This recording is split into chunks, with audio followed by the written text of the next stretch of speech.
Let's look at the last type of factoring that we have to do. It's called factoring difference of squares, and it's nice and easy. Um, Basically, each question will have only two terms. So notice that I have an x squared and a 25, and all of our questions will also have a negative in the center. That's how you know that it's this type of question.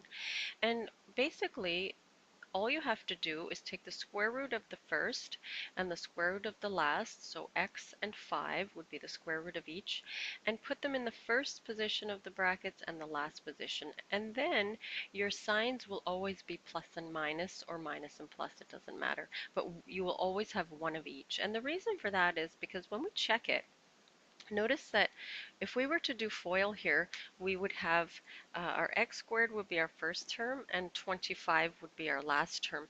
And our outside term would give us negative 5x and our middle term would give us positive 5x, and those two would cancel each other out and therefore give us our original back, which has no middle term.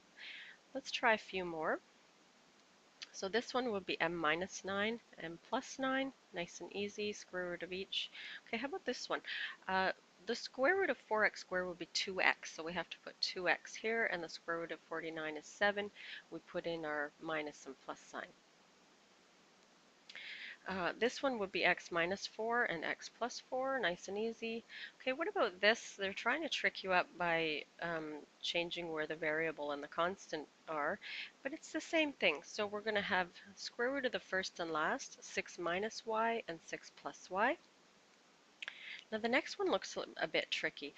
Our first bracket is our whole A term, and then this is our B term, so or our C term. So this is our first and our last. So we want to take, if we take the square root of x minus 4 squared, we have just an x minus 4. So we have to put x minus 4 in the beginning of each bracket, a y as the last of each bracket, and then a plus and a minus here and here. Okay? And there's nothing to tidy up there, so we're done.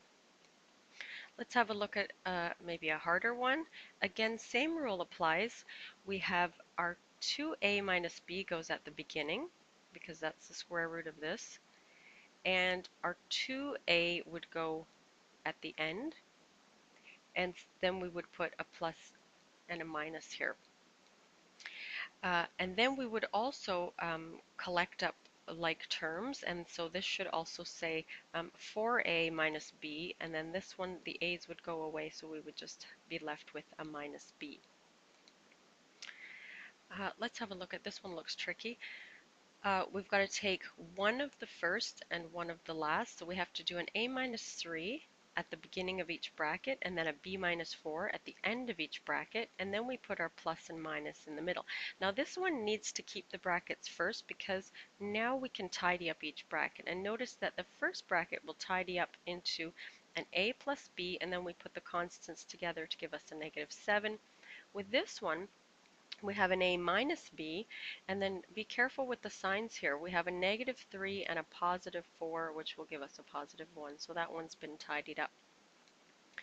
Now I've thrown in one example at the end to show you that the sum of squares doesn't work. Now let's try it. Let's try to apply this rule. So if we take the square root of each and put our plus and minus in, let's see what happens when we try to check it using FOIL. We actually get b squared. Our outside gives us negative 8b, our inside gives us positive 8b, and our last gives us negative 64. The middle two terms do cancel out, but then let's look at what we end up with. We get b squared minus 64. That is not our original question. So do not apply this rule with the sum when you have a plus here. Difference of squares means exactly that. Each has a square root at the beginning and end, and there is a difference sign in the middle.